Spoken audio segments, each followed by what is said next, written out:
Faut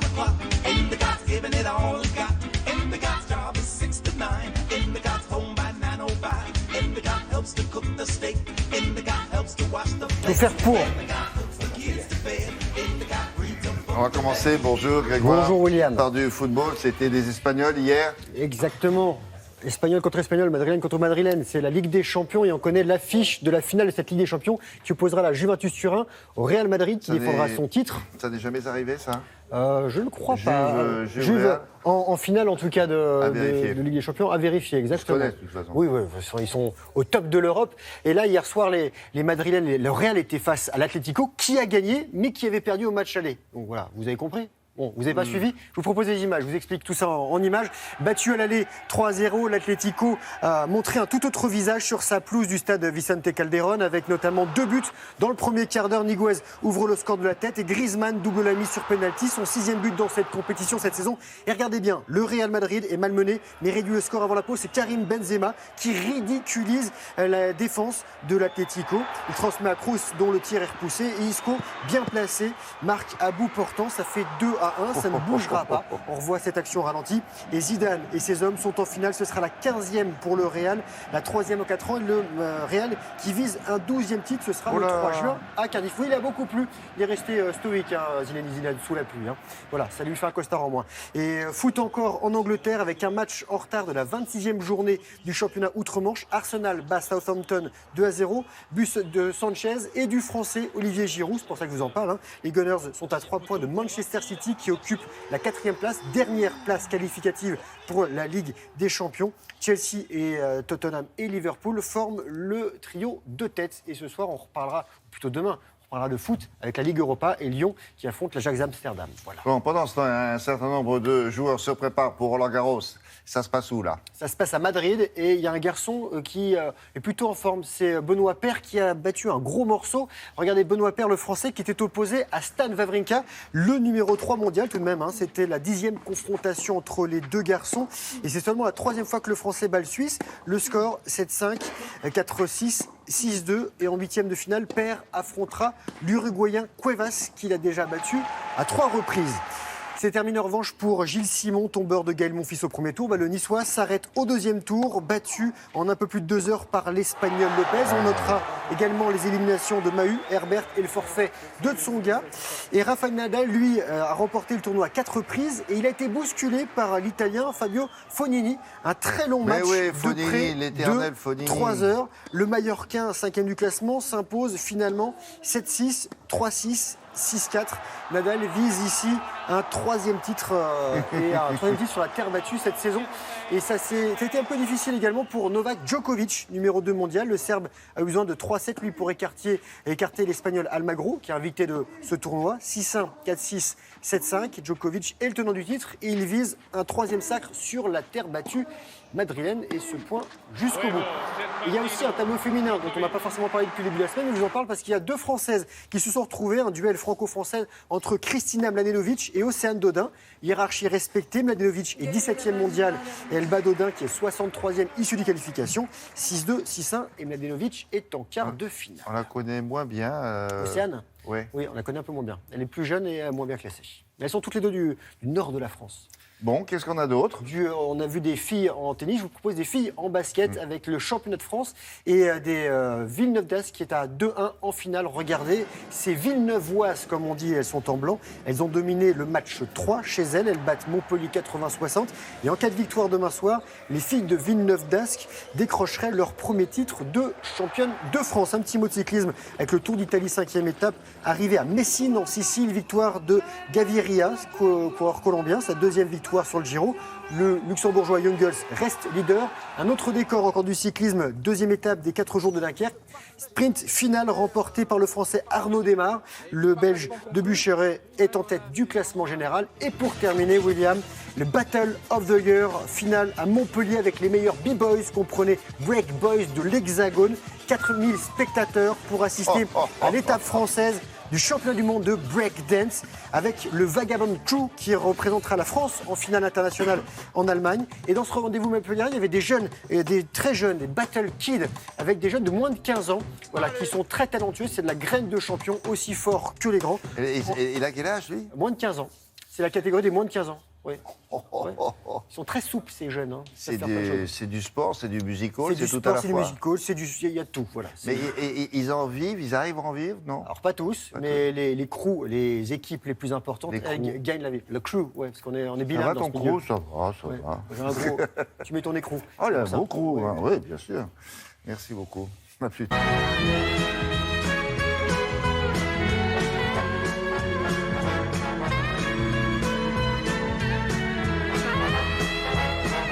On voit ça avec Isabelle Martinet, généralement, puisqu'on fait ça tous les ans, au mois de mai. C'est la chanson Maille à l'abeille, dont on se sert. Mais comme ça fait 32 ans qu'on la passe, on s'est dit, on va trouver autre chose. Bon, alors, qu'est-ce qu'on fait avec ces pauvres petites abeilles? On les fait venir dans notre jardin, on les invite. C'est ça, on les adopte. Bon, évidemment, c'est pas un cochon d'Inde. Il faut prendre des précautions.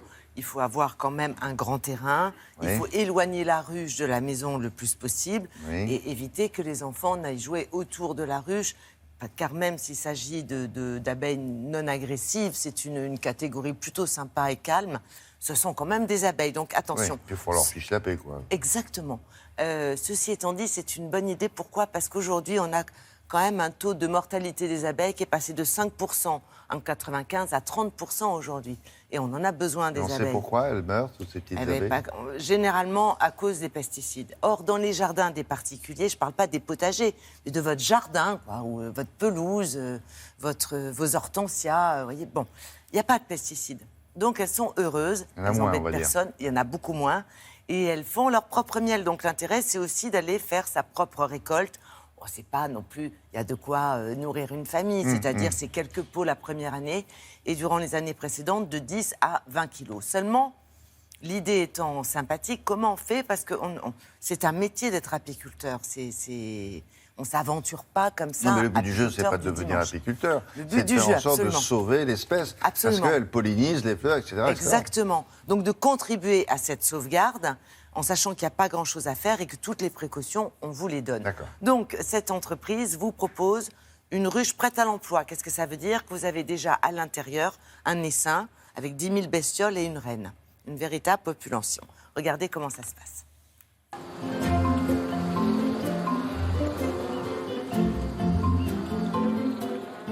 Sur un site comme celui-ci, on produit à peu près 150 ruches par an. Les ruches, une fois qu'elles sortent de l'atelier de fabrication en France, bien évidemment, elles sont en pin, en bois de pin massif. Elles arrivent chez notre apiculteur qui va les ouvrir, les réceptionner et installer à l'intérieur l'essaim, donc 10 000 abeilles réparties sur 8 cadres, avant de refermer la ruche et de la préparer finalement avant l'expédition. Donc le client, une fois qu'il a réceptionné sa ruche, il met sa combinaison pour pouvoir manipuler la ruche en toute sécurité. Il va positionner la ruche avec l'entrée orientée à l'est de préférence, enlever la planche d'envol qui permettra du coup aux abeilles d'aller butiner aux alentours. Là, on va regarder un peu comment vont les abeilles.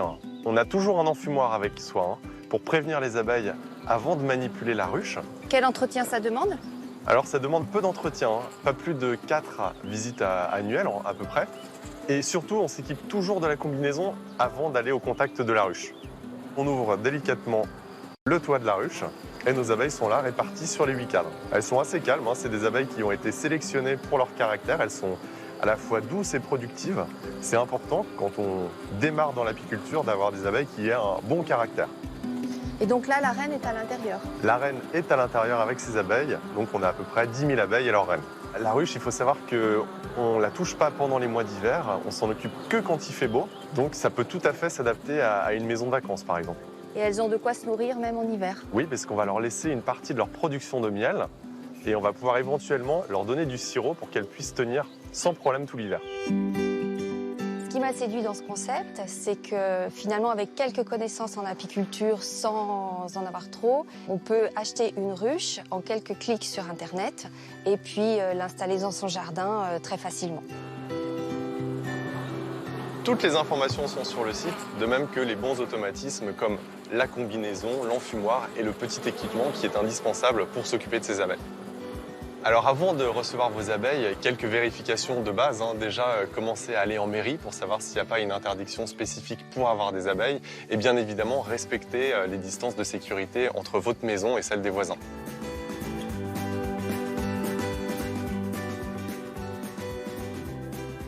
elles ont de quoi bosser. Là. Il faut qu'elles aient des fleurs, il faut qu'il y ait une elles ont un végétation. rayon Sinon, de plus de 2 km, donc généralement ça se passe plutôt leur bien. rayon d'action, c'est ça, Leur quand rayon elles vont d'action, c'est chercher 2 les km. fleurs. Et puis il y a toujours des petites fleurs dans la nature. Bon. C'est pas uniquement Très bien. vos rosiers privés. Merci beaucoup Isabelle, à plus tard. L'actualité au-delà de nos frontières, direction Moscou, pour retrouver là-bas notre correspondant permanent, Dominique Bernard, que vous apercevez là. Alors, un petit rappel quand même, cette semaine en France, vous vous en souvenez, c'était il n'y a pas si longtemps, nous avons commémoré le 72e anniversaire de la capitulation de l'Allemagne nazie. Mais en Russie, c'est le 9 mai. Et non pas le 8, et là-bas on appelle ça d'ailleurs la grande guerre patriotique. Et avec sur la place rouge à Moscou, vous connaissez ça, c'est le traditionnel défilé militaire. Mais là, il a pris une telle ampleur. Alors Dominique, est-ce que ça a toujours été aussi spectaculaire ou depuis l'arrivée au pouvoir de Vladimir Poutine, ça a pris une ampleur particulière? Bonjour. Bonjour William. Eh bien, écoutez, ça dépend des époques. D'abord, pendant longtemps, pendant 20 ans après la fin de la guerre, il n'y a pas eu de défilé militaire du tout. Et puis, en 1965, sous Brejnev, en pleine guerre froide, on a vu pour la première fois sur la place rouge des missiles intercontinentaux qui en réalité étaient des maquettes, mais de loin, eh bien, ça ne se voyait pas. À l'époque soviétique, la grande fête nationale, bien évidemment, c'était l'anniversaire de la Révolution d'octobre. Mais à mesure que s'effaçait le souvenir de la Révolution, à mesure que disparaissaient les derniers acteurs, les derniers témoins, et bien petit à petit, c'est l'anniversaire de la victoire sur l'Allemagne nazie qui est devenu leur 14 juillet à eux. Et on s'est mis à le commémorer tous les ans, alors que jusqu'à ce moment-là, c'était tous les 10 ans. Sous Boris Yeltsin, le climat s'est réchauffé avec les États-Unis et les chars sont restés au garage. Mais depuis l'arrivée au pouvoir de Vladimir Poutine, depuis que les relations avec l'Occident à nouveau se sont dégradées, eh bien, ces commémorations du 9 mai sont redevenues une grande démonstration de force destinée à souligner le poids militaire de la Russie sur la scène internationale et puis aussi à flatter le patriotisme et l'orgueil national des Russes. Et c'était le cas cette année encore, comme vous allez le voir dans ce reportage réalisé avec Patrice Hacheret et Tania Tarasenkova. Le thermomètre ne dépasse pas les 3 degrés. C'est novembre au mois de mai ce matin à Moscou. Mais il en faudrait plus pour décourager les survivants de ce que l'on appelle ici la Grande Guerre patriotique. Une histoire dont les pages les plus héroïques, 72 ans après la victoire, sont au programme de toutes les écoles de Russie. Si nos soldats n'avaient pas été aussi courageux, s'ils n'avaient pas gagné aujourd'hui, on ne serait pas un peuple libre. Oui, on serait les esclaves des Allemands dans notre propre pays. Ils nous auraient envahis, tout simplement. 72-й годовщиной победы в Великой Отечественной войне.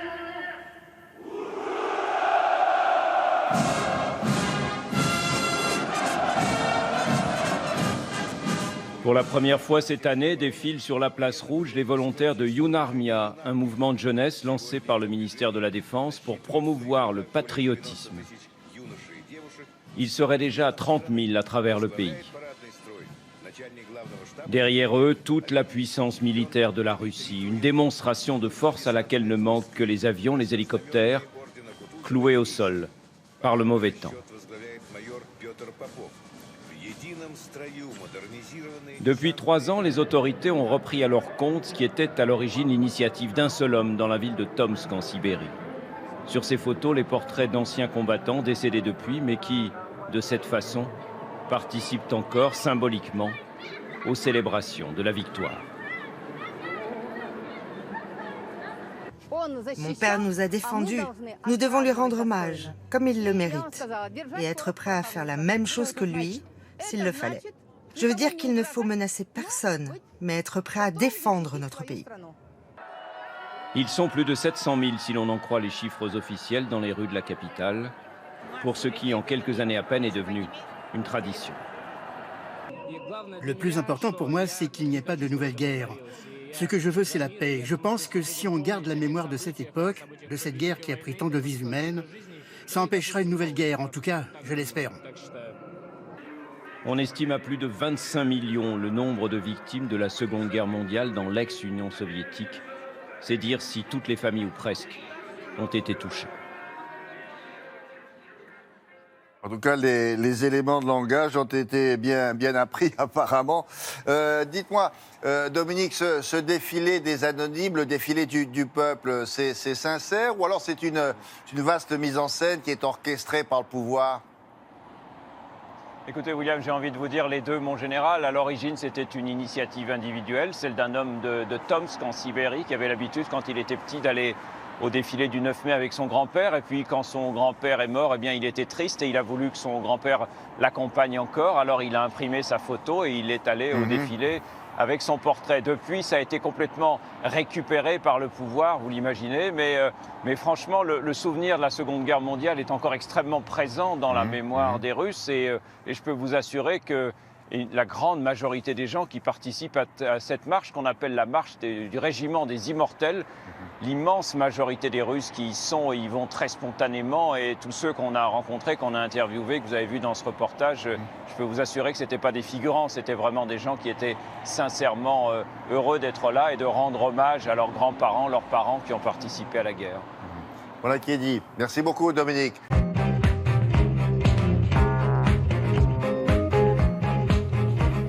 Allez, on commence par des informations supplémentaires sur le vote récent. Là. Exactement, c'est une carte très intéressante dans le Figaro parce qu'il est rare qu'un journal mette à ce point en évidence l'abstention et les votes blancs et nuls. Voyez cette carte du nord-est de la France et du pourtour méditerranéen. En orange, c'est les endroits qui ont voté majoritairement Emmanuel Macron. En violet, ceux qui ont voté Marine Le Pen. Mais en vert, vous voyez aussi les régions où les votes blancs, nuls et l'abstention, une fois additionnés, ont dépassé les 50%.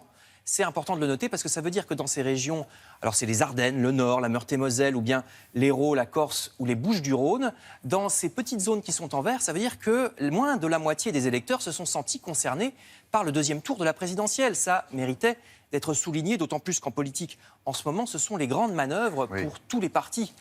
Dans le Parisien aujourd'hui en France, Jean-Marie Le Pen estime par exemple que sa fille Marine pourrait payer cher aux législatives les ratés de sa campagne, son mauvais débat d'entre deux tours ou le retrait de Marion Maréchal. Jean-Marie Le Pen pense que le FN aura moins de députés qu'il ne pouvait en espérer. Grande manœuvre également à gauche et d'abord au Parti socialiste qui semble proche de l'éclatement. Le journal Les Échos consacre un article à la maire de Paris, Anne Hidalgo, qui avec Martine Aubry et Christiane Taubira lance un nouveau mouvement baptisé Dès demain.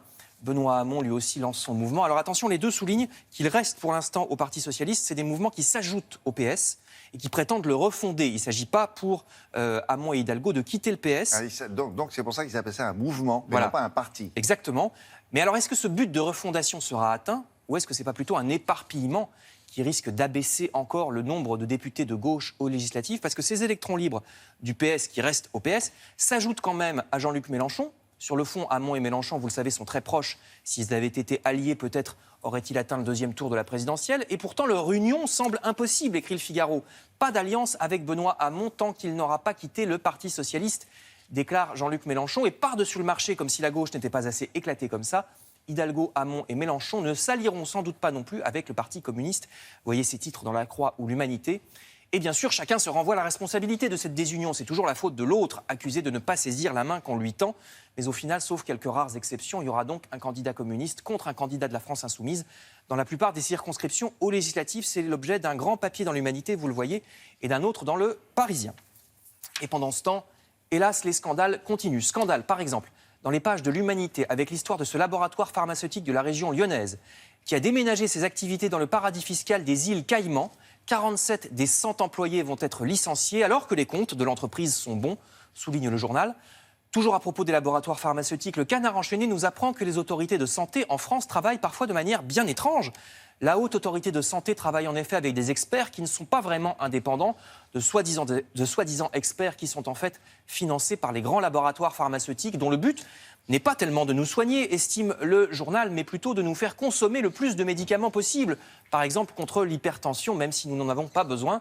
Je vous renvoie à cet article du Canard enchaîné. Enfin, je termine avec un dernier scandale qui, lui aussi, nous concerne tous. Vous apprendrez dans l'Humanité ou dans Libération que les actes de violence envers les homosexuels sont en augmentation, plus 20% d'insultes et de violences signalées l'an dernier en France, avec une flambée des discours haineux sur Internet et même une certaine légitimation de l'homophobie par des mouvements politiques comme Sens commun, estime Libération. Je vous invite à lire ces deux articles et les horreurs parfois proférées qui franchement font un peu peur. Alors on parlera de ça, tiens, vous avez raison.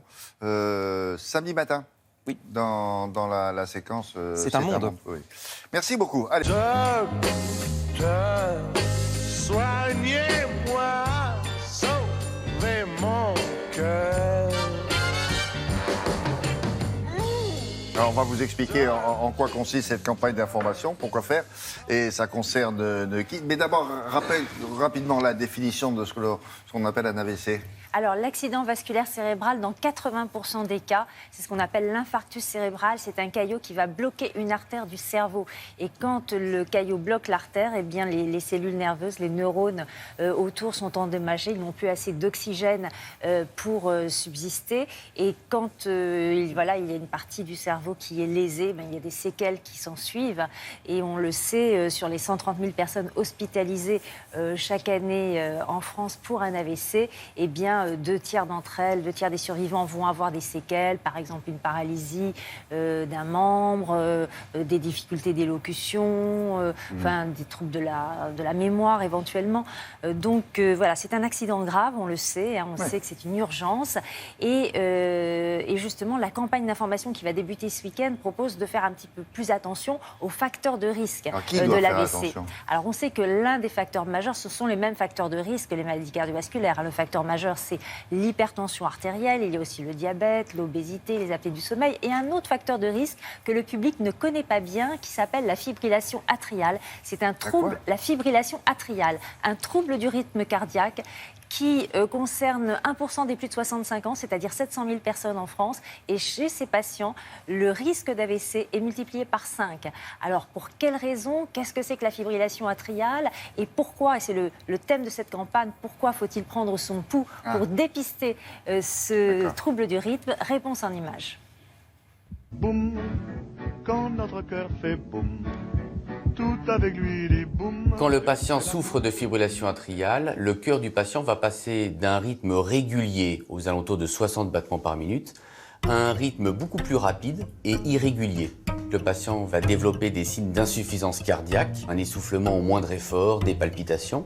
Et le fait de perdre cette activité cardiaque va entraîner une stagnation du sang à l'intérieur des cavités, avec un risque donc de caillotage et un risque donc de migration de ces caillots du cœur vers les vaisseaux cérébraux, avec un risque donc d'accidents vasculaires cérébraux 5 fois plus important chez les patients développant de la fibrillation atriale. Pour détecter la fibrillation atriale, notamment chez les patients qui font de la fibrillation atriale silencieuse, c'est-à-dire sans aucun symptôme, ça va passer par une stratégie de dépistage, et notamment le dépistage en prenant le pouls des patients. Et un pouls irrégulier peut être en relation avec un passage en fibrillation atriale. Mais ce pouls irrégulier nécessite d'effectuer un électrocardiogramme pour confirmer qu'il s'agit bien de fibrillation atriale. Si on regarde l'intervalle, on voit qu'il est plus large ici, plus court. C'est pas du tout régulier. Un patient peut effectivement prendre très facilement son pouls au niveau du poignet et détecter un rythme irrégulier. Simplement, ce rythme irrégulier nécessitera un électrocardiogramme pour confirmer le diagnostic de fibrillation atriale. C'est pour cette raison que la prise de pouls en population générale serait probablement associée à une anxiété un peu excessive et que pour le moment, les recommandations internationales proposent surtout de mettre le médecin traitant au cœur de cette stratégie en lui demandant de dépister l'ensemble des patients de plus de 65 ans en proposant chez ces patients avec un pouls irrégulier un électrocardiogramme systématique. La prise en charge de la fibrillation atriale, c'est essentiellement l'initiation d'un traitement anticoagulant qui va permettre de diminuer de 70 à 80% le risque d'accident vasculaire cérébral. Et puis pour prendre en charge les symptômes de ces patients, on va leur proposer une ablation de la fibrillation atriale, c'est-à-dire on va aller détruire les petits courts-circuits qui initient le processus de fibrillation atriale. Et globalement, on a 70 à 80% de succès avec cette prise en charge. On prend son pouls, on le prend... préventivement, ou quand on sent que ça se bouscule un peu, on se précipite? On peut le prendre, demander à son médecin, bien sûr, de le prendre préventivement. C'est toujours mieux que le médecin le fasse, parce que la fibrillation atriale peut être silencieuse dans un tiers des cas. C'est-à-dire que le patient ne va pas ressentir de symptômes, il ne va pas ressentir de palpitations, par exemple. Et donc, effectivement, c'est un moyen de détecter, bien sûr. Un pouls irrégulier ne signifie pas toujours que c'est une fibrillation atriale, mais ça permet d'enclencher des examens qui vont permettre de vérifier le diagnostic et de poser le bon diagnostic. Et nous, chacun d'entre nous est à même d'apprécier la qualité du pouls On peut, évidemment, avec 2 doigts sur le poignet, savoir si on a un pouls régulier ou irrégulier. Mais pour l'interprétation, évidemment, laissons faire les professionnels. Oui, justement, et on n'a pas toujours une infirmière à portée de main. Non, ça c'est la visite Donc, il faut médicale. savoir faire ça. Oui. Ouais, il faut savoir l'apprécier. Oui, on peut le faire. Merci, Brigitte. À tout à l'heure. D'abord, les 4 vérités. Ce matin, Caroline Roux reçoit François Baroin. Oui, François Baroin, c'est lui qui conduira les Républicains pour la bataille des législatives. Il en est persuadé. C'est François Fillon qui a perdu la présidentielle, pas les idées de la droite. Alors, il rêve désormais d'une revanche dans les urnes le 18 juin prochain.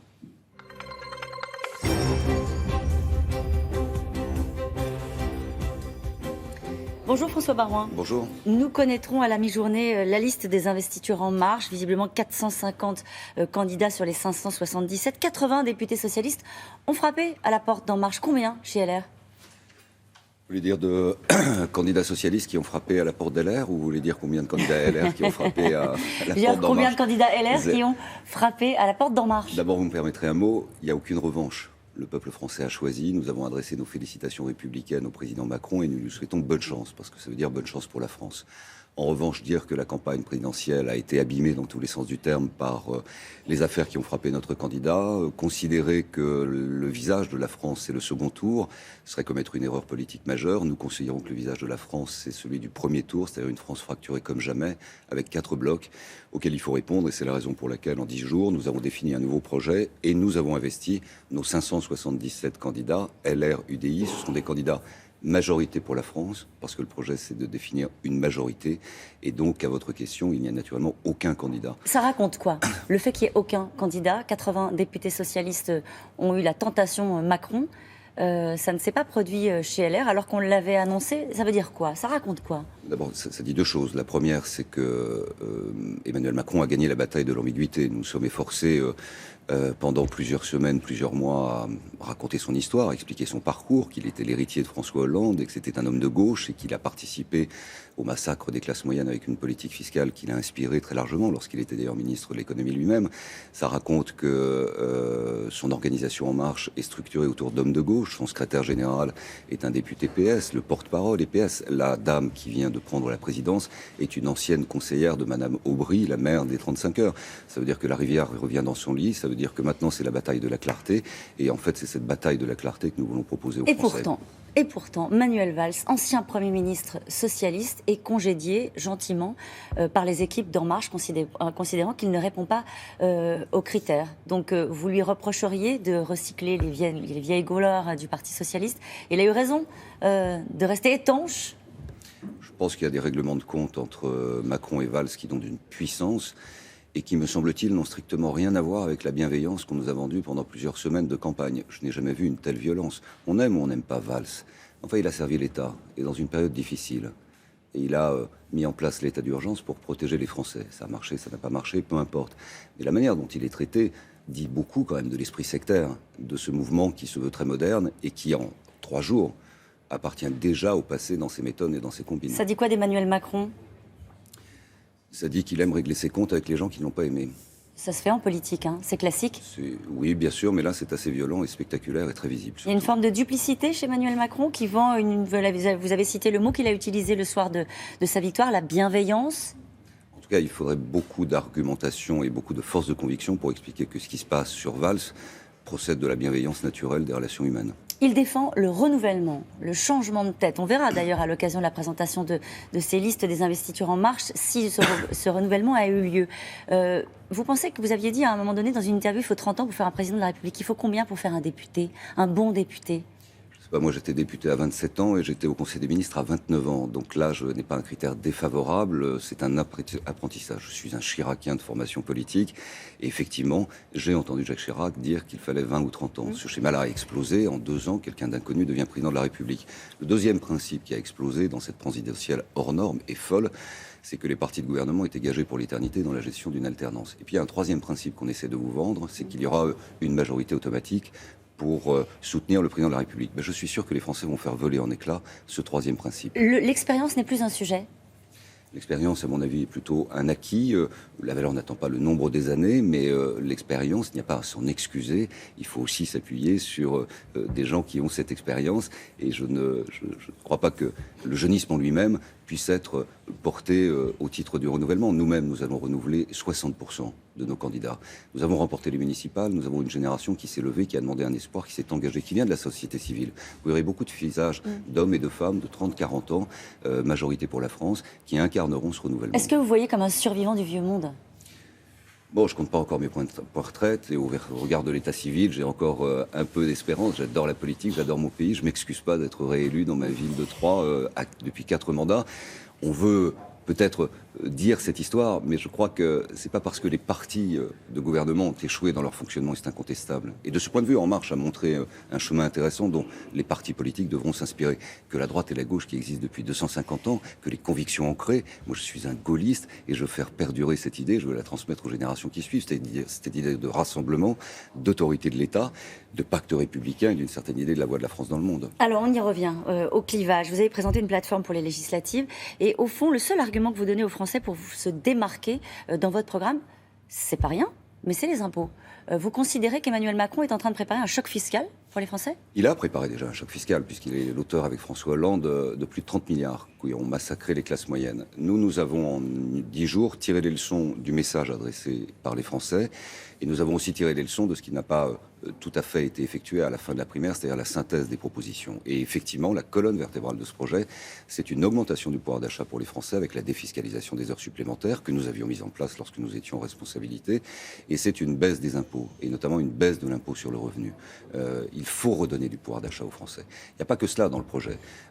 On a lu aussi la carte. Vous avez une grande différence entre les métropoles qui ont voté Macron à fond et tous les territoires interstitiels. Je rappelle quand même qu'un Français sur 2 vit dans une commune de moins de 10 000 habitants, que 36% de la population française vit dans des communes de moins de 2 500 habitants, et que ces gens se sont crispés et ont voté de manière bloquée parce qu'ils ne se sentent plus écoutés. Nous proposons un moratoire sur la fermeture des services publics en milieu rural, et nous allons reprendre le principe d'1 euro pour la ville, 1 euro pour la campagne. Nous adressons des messages à chaque population qui ne s'est plus sentie concernée au fait par le message républicain. Est-ce que c'est du Fillon light ? On garde l'énergie et la volonté d'une alternance sans équivoque, on garde un projet, mais on atténue, c'est vrai, sur un certain nombre de sujets, sur toute la partie régalienne. Autorité de l'État, lutte contre l'immigration, restauration d'une voix de la France dans le contexte européen sur la problématique des frontières et de Schengen. Tout y était, tout y sera. On garde tout ce qu'il y a sur la partie militaire, on garde tout ce qu'il y a sur le renforcement de la sécurité intérieure. On atténue un peu sur la partie économique, on ne fait plus de hausse de la TVA, on baisse l'impôt sur le revenu, mais avec le même objectif de 100 milliards de dépenses économisées et l'objectif d'être à l'équilibre du déficit structurel à la fin de la législature. Un sondage pour terminer, 52% des Français, ce matin c'est un sondage ELAB, souhaitent donner une majorité à Emmanuel Macron. Ça vous décourage ? Alors, l'expérience permet justement d'avancer que faire des projections d'une présidentielle sur la législative, c'est très audacieux et ça n'arrive jamais. Parce qu'au fond, les législatives, c'est 577 petites présidentielles. Et c'est là où la différence entre nos candidats qui sont à la fois expérimentés et dans le renouvellement, leur ancrage local, seront en face de candidats En Marche qui ont été recrutés sur catalogue. Et je peux vous dire de ce que je sais, c'est qu'en dehors des députés PS qui vont être l'étiquette En Marche et qui montrent bien que cette majorité supposée, qui n'arrivera pas, puisque nous aurons une majorité pour la France, penchera à gauche, c'est pas que le catalogue printemps-été 2017. C'est catalogue printemps-été 2017, c'est comme ça que vous voyez la liste des investitures. Il n'y aura pas que ça, je peux vous dire. Il n'y aura pas que ça. Merci beaucoup. Merci. C'est à vous, William. Merci beaucoup. Puisqu'il faut changer les choses, oh, ça, citoyen, il est grand temps qu'on propose. Alors, c'est peut-être cette chanson interprétée par Yannick Noah qui a donné une idée à cette start-up bretonne dont on va vous parler maintenant, Laura du Web. Imaginez que vous souhaitez faire fructifier votre épargne et en faisant, en même temps, une bonne action pour la planète, double effet. Voilà. Donc, l'idée, cette c'est start-up, elle surtout vous de faire du propose bien. quoi ? De faire du bien à qui ? À notre planète, de réduire notre empreinte carbone. Parce que c'est important, 3,14 milliards de tonnes de CO2 émis chaque jour dans le monde. Donc, comment elle propose de nous faire justement réduire cette empreinte carbone ? En plantant des arbres. Parce que Et l'idée, c'est de... Vous parliez de gain d'argent. Oui, bien sûr, vous allez pouvoir gagner de l'argent. Mais on n'est pas là pour vous dire, regardez, c'est génial, vous allez vous enrichir. On est là pour vous dire, regardez, c'est extraordinaire ce qu'ils sont en train de faire. Ils vont nous aider à faire du bien à la planète. Et en plus, vous n'allez pas perdre d'argent. Vous allez peut-être même en gagner. Et donc, voilà, tout est bénéfice. L'idée, c'est d'acheter un arbre. Donc, vous allez pouvoir acheter un arbre, un chêne, un pin, un épicéa. Vous choisissez Il a quel âge quand vous l'achetez? Il est tout bébé. Vous l'achetez, on va le planter. D'accord. C'est vous qui le faites, le planter? Non, vous achetez l'arbre, c'est tout. On a juste besoin de votre argent. Après, l'équipe d'écoterie de la start-up intelligente s'occupe de tout, de planter, d'entretenir. Et quand l'arbre arrive à maturité, vous allez voir qu'est-ce qui se passe, qu'est-ce qu'on en fait et pourquoi c'est intéressant pour vous.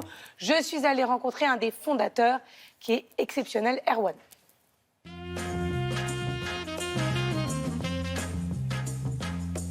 Il y a 7 ans, avec 2 copains, on réalisait que les gestes en faveur de l'environnement n'étaient jamais récompensés.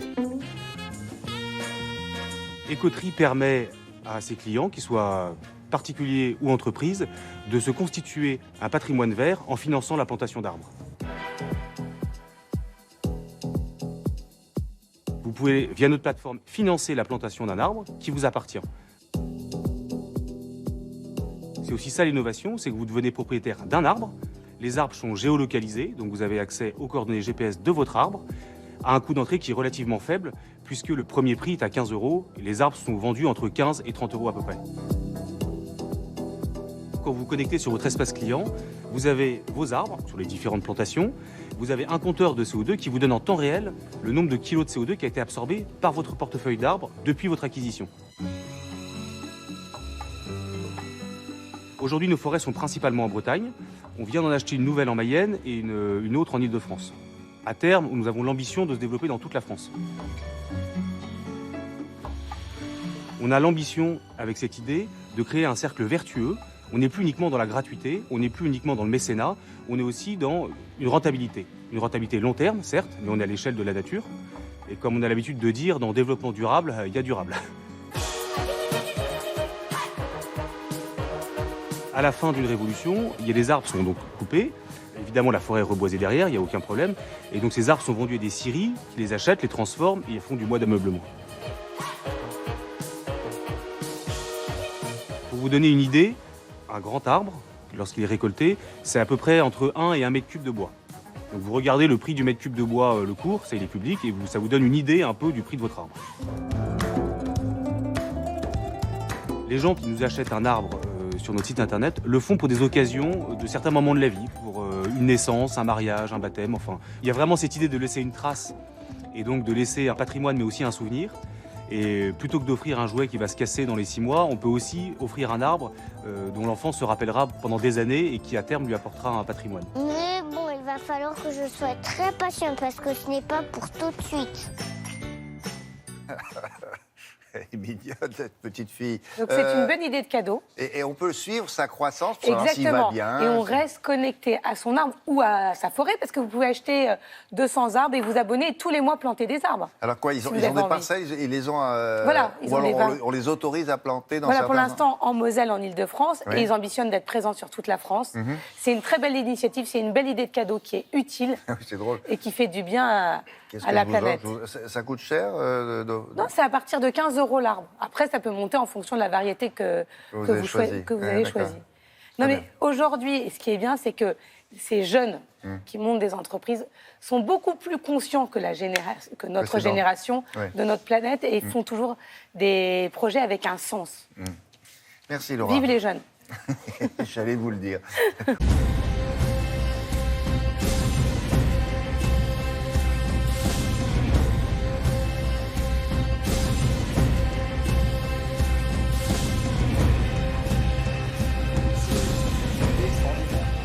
Bonjour. Bonjour, bonjour. Bonjour, mon chef. Vous avez pris votre pouls? On n'est pas c'est bien. pas terrible, vous, là. Comment c'est hypochondriaque quand on entend et qu'on ressent, c'est ça. C'est les fourmillements, c'est ça? Là, oui, et si quand vous avez partout, tout comme ça, et puis tout d'un coup, vous avez du mal à parler. Voilà. Je vais tester. Il s'agit d'actualité du cinéma, avec un film qui s'intitule Le Roi Arthur, la légende d'Excalibur, la fameuse épée. Il n'y avait que Arthur pour la sortir du caillou, quoi. Il est fort, Arthur. Ça, c'est l'histoire. Oui. Mais bon, c'est fini à part ça. On en a eu plein des adaptations sur Bah le roi oui. Arthur, les plus célèbres. On se souvient de Sean Connery, Clive Owen dernièrement. Il y a aussi cette série Camelot, créée par Alexandre Astier. Bah oui, aussi, c'est le roi Arthur. Et Merlin l'Enchanteur. Et Merlin l'Enchanteur, c'est Sean Connery, ça. Là, c'est Guy Ritchie qui nous propose cette nouvelle version-là. Donc forcément, on est un petit peu excités. Pourquoi ? Parce que Guy Ritchie, britannique, 48 ans, il nous a fait des bons films. Il a un style visuel très affirmé, c'est très punchy, c'était à chaque fois des claques, c'est un style gonflé à bloc, assez survitaminé, Il est où, là, très monté, sur comme ça, le- vous l'apercevez, vous voyez, Il est à gauche, là-haut. Voilà, avec sa petite Alors, attendez, sans-manche. bougez pas, cette image est intéressante. Alors, lui, il est à gauche, c'est le metteur en scène. Et là, à droite, c'est intéressant. Alors, à droite, présenter ce jeune homme. c'est Charlie Hunnam, c'est la nouvelle star montante à Hollywood qu'on a vue dernièrement aux côtés de... vous vous souvenez, The Lost City of... je vais y arriver. The Lost City of Z de James Grace. Il avait le rôle principal. Il a un petit air de Brad Pitt, vous trouvez pas? Oui, mais c'est la Brad taille Pitt, au-dessus, lui, Ryan hein. Gosling. Allez, XXL, hein. Ah ouais, ouais. Attention, hein, une Biscotto, plastique. hein, le petit Charlie. Voilà. Ah, Donc, bah voilà l'épée.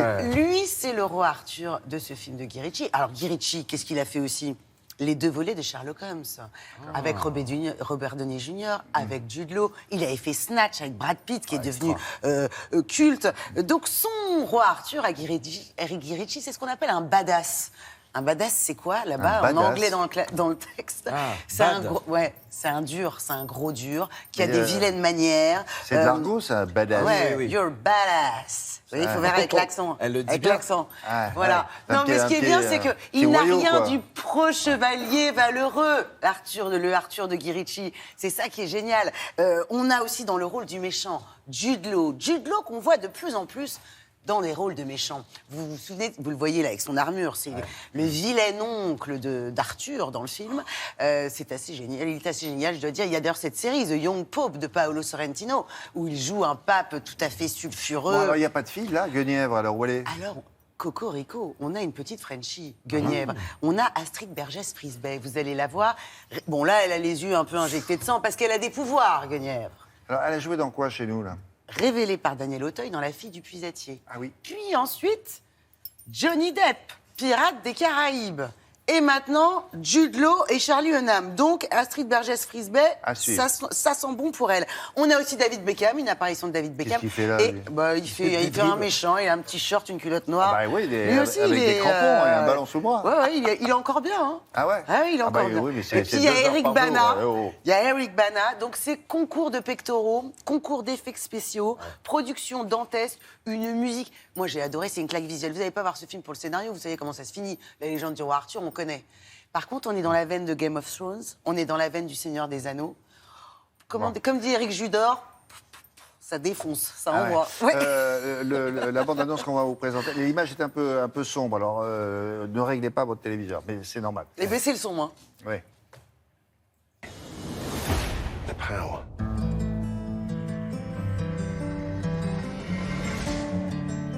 It was Vortigern who murdered your father. But what you didn't account for is what you can do with this sword. You need to be careful. His power is increasing. When people fear you, it is the most intoxicating sensation a man can possess. You're starting to mean something. You're no longer a myth.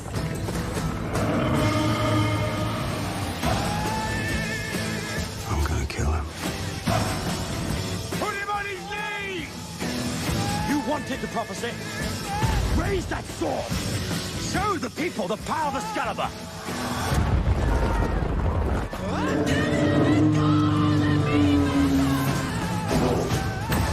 You're playing with fire. But doesn't it make the palace burn well?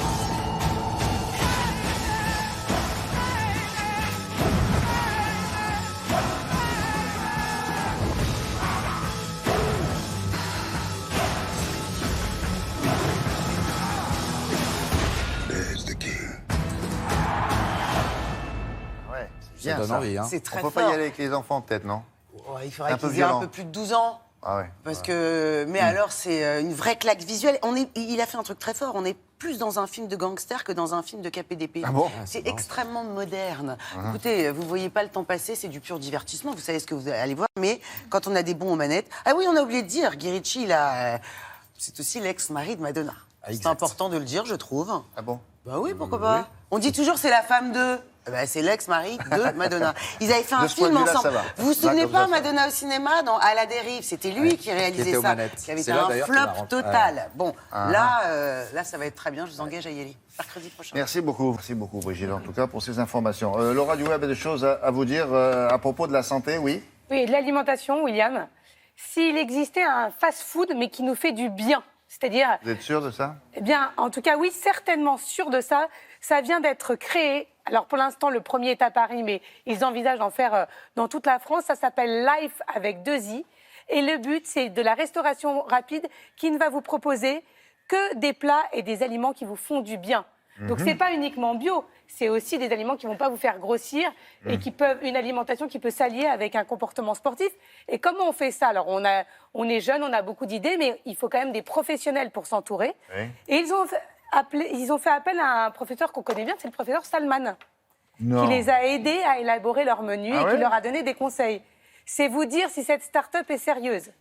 Ils ont même un compte Instagram. Tous les jours, ils publient les différents menus et ce qu'ils vous servent à manger. Et c'est les tarifs d'un fast-food traditionnel ou... Un tout petit peu plus cher. Un petit peu plus cher. Mais à peine plus. On paye la bonne idée et la qualité. On paye surtout la qualité et une bonne santé.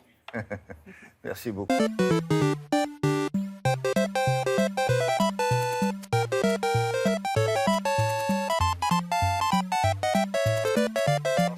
En principe, ça devrait rappeler à certains d'entre vous les années 80, avec cette musique-là. C'était Mario et ses frères, quoi. Mario Bros, les jeux vidéo. Et pourquoi? Tout simplement parce qu'au musée en herbe, alors le musée en herbe, déjà, est un endroit dédié aux enfants. C'est-à-dire que c'est un musée où, évidemment, vous pouvez aller avec vos enfants, mais quand même, le but, c'est d'y aller avec beaucoup d'enfants. Pourquoi? Tout simplement parce que c'est expérimental. C'est-à-dire qu'on va vous faire découvrir...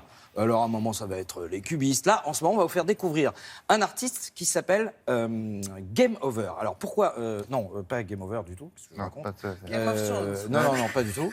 Je vais non, attention, parce qu'il commence, il y a les mots qui lui manquent. Oui, c'est son truc du pou, là. Vous voulez pas les voir la fermière? Non, mais alors, bon, le nom m'échappe, mais... Donc, qui, lui, met des petites mosaïques dans Paris pour faire, justement, Space Invader. Voilà, ça y est.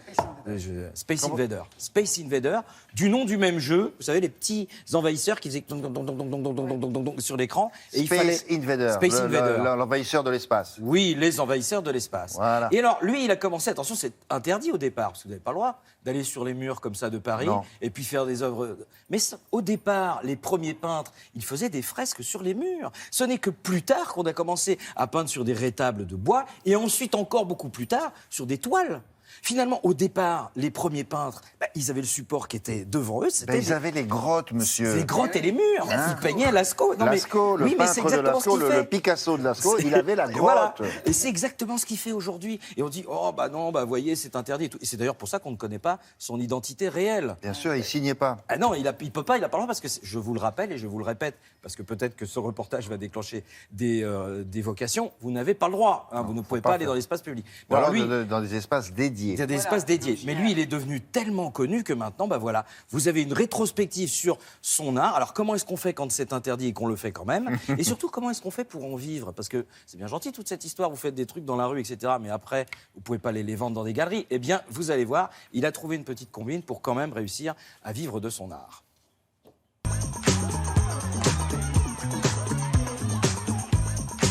On démarre par la présentation de l'artiste Invader. Invader, c'est un ovni. C'est quoi un ovni? C'est un artiste visuel non identifié. Parce que figurez-vous qu'il envahit l'espace public.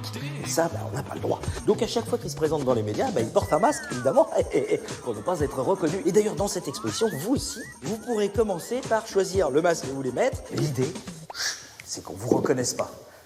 C'est plutôt réussi, là.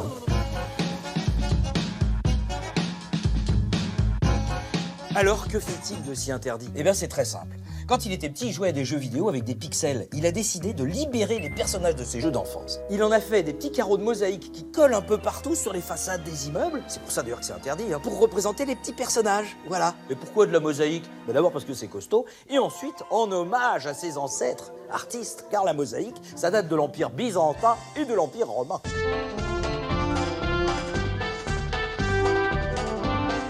Et 20 ans après, il en a collé plus de 3500 dans 67 pays différents. Alors, il y en a au fond de l'océan, dans la baie de Cancun, il y en a derrière les lettres d'Hollywood à Los Angeles, et même celle-ci, elle est allée dans la station spatiale avec Thomas Pesquet. Et hop, retour à l'envoyeur. L'envahisseur, il vient de l'espace, hein. Au départ. Hop, il l'a renvoyé chez lui, voilà.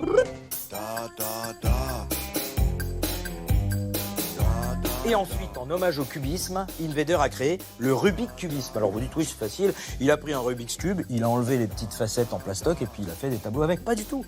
Il a pris des vrais Rubik's Cube, il les a positionnés de manière à faire des tableaux. Alors les tableaux, quand vous avez le nez dessus, vous voyez rien. C'est comme Seurat et le pointilliste. Mais si vous prenez un peu de recul, vous voyez le tableau apparaître avec Peter Pan et les enfants perdus, avec un petit Invader évidemment au milieu, avec Shere Khan.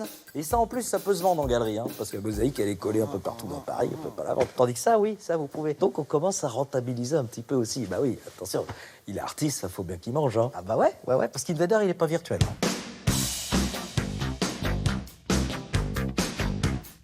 Et pour terminer, nous allons pénétrer dans l'atelier de l'artiste. Alors vous allez voir, il fait tout à la main, sur du petit papier quadrillé, comme à l'école, et il n'y a pas un Invader qui ressemble à l'autre. Alors là, vous avez tous ces petites mosaïques et tout. Vous pouvez même ici, par les deux trous de Space Invader, l'espionner. Regardez, il vous fait un petit coucou, il a son masque et tout, c'est très sympa. Et vous allez pouvoir, avec votre masque, hein, bien sûr, parce que c'est interdit, faire vos propres mosaïques. Et voilà, hop, les dernières petites touches, et puis voilà. Salut! Ça, c'est extraordinaire. Vous avez un tableau qui fait à peu près 10 mètres de long. Ouais. Vous êtes avec les enfants et vous avez plein de petits magnets comme ça. Et vous pouvez refaire des mosaïques et créer... Petites magnettes. Toutes petites, des petits carrés comme ça qui font aller 2 cm sur 2. Ouais. Et vous pouvez créer et inventer vos propres mosaïques. Et ton masque est disponible à l'entrée on connaît son visage à ce garçon? Ah bah non. Alors c'est quoi ça, il a 22 ans ou il en a 52? Bah maintenant, comme il a commencé dans les années 90, je pense qu'il est plus proche de la quarantaine. Mais on ne sait pas, mystère et mystère. Ah, c'est lui, là. C'est lui, exactement. Il se présentera toujours comme ça dans les médias. Et d'ailleurs, dans votre visite, j'ai mis le masque, c'est parce que tous les enfants ont un masque. Vous faites la visite avec un masque. Et vous choisissez votre super-héros. Non, franchement, là, le musée en herbe, si vous passez par là... Si, par exemple, il veut voir l'effet produit par cette exposition, il peut très bien se balader dans les... Comme personne ne connaît son visage... Ah bah, alors là, c'est impeccable. C'est génial, il pourra regarder la réaction des enfants vis-à-vis de son... Il peut aller dans un commissariat de police et dire « Oh, il y a un type qui a fait des trucs sur mon... » qui a fait le bidon là-haut, oh mince, c'est à côté de chez moi. Exactement. C'est lui. Bon, merci. Très bien.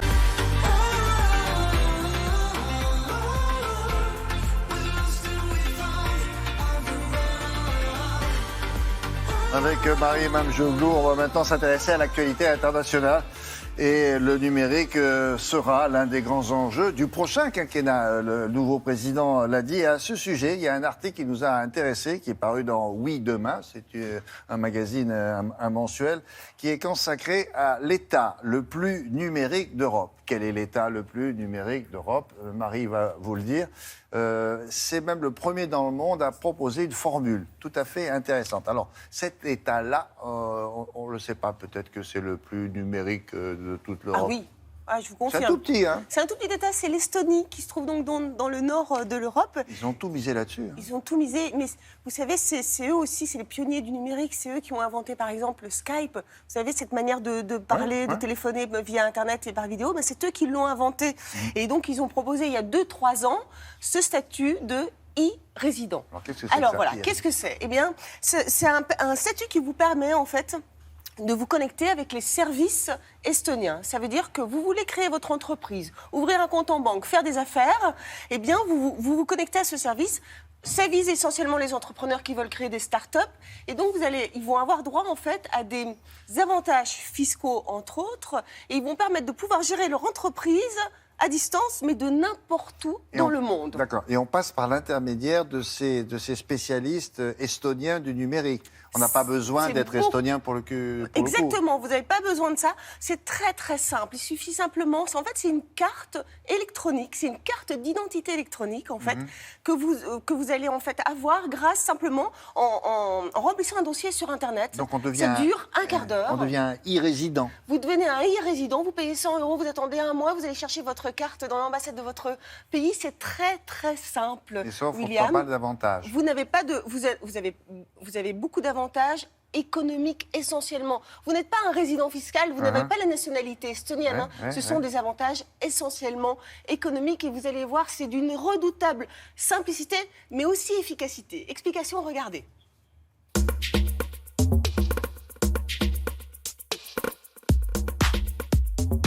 L'Estonie est devenue pionnière des services en ligne. Elle est même réputée, c'est une référence mondiale. Pourquoi exactement? L'Estonie est un champion du numérique européen. Les Estoniens ont compris plus vite que d'autres les leviers que ça pouvait apporter, les avantages que ça pouvait apporter à la fois pour l'État, mais aussi pour les citoyens. Et donc, dès 1991, ils ont pris un certain nombre de décisions et d'actions pour numériser le maximum de leurs services publics. Quand on est citoyen estonien, on peut voter en ligne, payer bien sûr ses impôts, créer une entreprise en moins de 17 minutes. En France, c'est un peu plus long. Aujourd'hui, donc, ils ont créé un statut, le statut e-résident. Qu'est-ce que ça signifie exactement? Ça permet en fait à n'importe qui, à n'importe quel entrepreneur, vous, moi, à l'autre bout du monde, dans son canapé, de créer une entreprise en Estonie, de payer ses impôts, de gérer sa société en Estonie à distance, sans jamais avoir à se déplacer en Estonie. C'est quoi les avantages alors? Ça peut être d'utiliser toute cette infrastructure que l'Estonie a mis en place, des principes de sécurité très forts pour gagner en confiance. Il y a des avantages aussi fiscaux et un certain nombre de simplifications pour payer ses impôts, pour gérer à distance son entreprise. C'est une initiative qui a été lancée en 2014. Il y a à peu près 17 000 personnes qui sont rentrées dans le programme e-résidence et je pense qu'il y a à peu près 2000 entreprises qui ont été créées. Pour l'Estonie, c'est quelque chose de très gagnant puisque ces e-résidents dans plus de 135 pays sont autant d'ambassadeurs de l'Estonie. Ça permet, via ce réseau, de donner une bonne image et d'attirer en fait des investisseurs ou des entrepreneurs dans leur pays. Il ne faut pas non plus être naïf vis-à-vis de cette initiative. Ça incite les autres pays européens, et notamment la France, à se transformer par elles-mêmes. Il y a une sorte de compétition. Le numérique, c'est pas un secteur, c'est pas qu'une histoire de geeks, c'est pas qu'une histoire d'ingénieurs, ça nous concerne tous. Et donc derrière, il y a des choix de société. Et en fait, le numérique, c'est politique. Et ce qu'on peut souhaiter, c'est que nos politiques s'approprient le numérique pour en débattre. Ils offrent ce service, ça leur rapporte des sous d'ailleurs à Bien sûr, ça leur rapporte bien sûr de l'argent. Alors, ça marche très bien. Vous savez, ils sont 17 000 aujourd'hui dans le monde. Le gouvernement espère... 17 000 membres, pardon. Le gouvernement vise les 10 millions de membres. Oui, et ça risque de marcher. C'est vraiment une très bonne manière, finalement, de parler d'un pays comme l'Estonie, qui est un tout petit pays, et surtout de rester à la pointe du numérique. Et c'est un très, très bon exemple à suivre. On a beaucoup à apprendre, en tout cas, de l'Estonie sur la numérisation de l'administration. Voilà. Merci beaucoup. Laura du Web a des choses à vous dire à propos de... À propos d'enfants, de famille. Je voulais vous parler d'un père de famille qui s'appelle Simon Hooper et qui est père de 4 filles. Bon. Donc il a 2 filles qui doivent avoir 6 et 8 ans et 2 jumelles. C'est lui à droite, là? C'est lui le papa, la maman, les 2 premières filles, vous voyez. Il y a toute la famille qui est... Voilà, là c'est avec les mamans. Voilà. Et il dit, voilà, on en a assez de voir des images de familles parfaites où tout se passe correctement. Et moi, je vais vous poster mon quotidien. Voilà. Donc, il poste des photos tous les jours de son quotidien en disant, voilà, j'ai à gérer les jumelles, les biberons, la voiture où la mère s'endort et moi, je suis obligée de gérer tout le monde. Il fait même des petites vidéos assez amusantes. Il a plus de 700 000 personnes qui le suivent. Et aujourd'hui, ça va devenir son métier, puisqu'il y a des marques automobiles qui ont dit, mais alors, nous, on vous offre la voiture pour mettre vos 4 filles. Vous nous faites juste une petite vidéo sur Instagram. Et voilà. Mais alors, à ce moment-là, il y a, je sais pas, des marchands de croquettes pour animaux, de biberons qui vont dire, vous voulez pas faire de la pub pour nous? Non? Voilà, non, mais c'est ce qu'il est en train de faire. Comme quoi, vous voyez, d'une bonne idée, Ben, on en fait un métier. Et son métier avant, c'était quoi? Et je ne sais pas, je vais me renseigner. Chômiste. Ah, ouais. Et oui, peut-être qu'il était chômiste, hein, comme dit. Homme au foyer, Thomas. peut-être. Peut-être Ouais. qu'il était homme au foyer. Mais là, c'est posé un peu quand même, c'est mis en scène, non? C'est mis en scène, mais à côté, à chaque fois, il décrit son quotidien. Il va faire les courses avec ses enfants. Parce que là, Elles par reviennent exemple, là, il y a toutes. 1, 2, 3, 4, 5 produits différents, là. Hein. Ah oui, il raconte voilà, ce que c'est que les courses, ou quand il doit prendre l'avion avec les 4 enfants. Et qui dérange tout le monde. Voilà, il Ouais, dérange ouais. tout le monde. Ouais. J'ai dû le croiser, ce gars-là. Merci beaucoup. Il a des jumeaux, effectivement, un peu partout dans le monde. Merci beaucoup.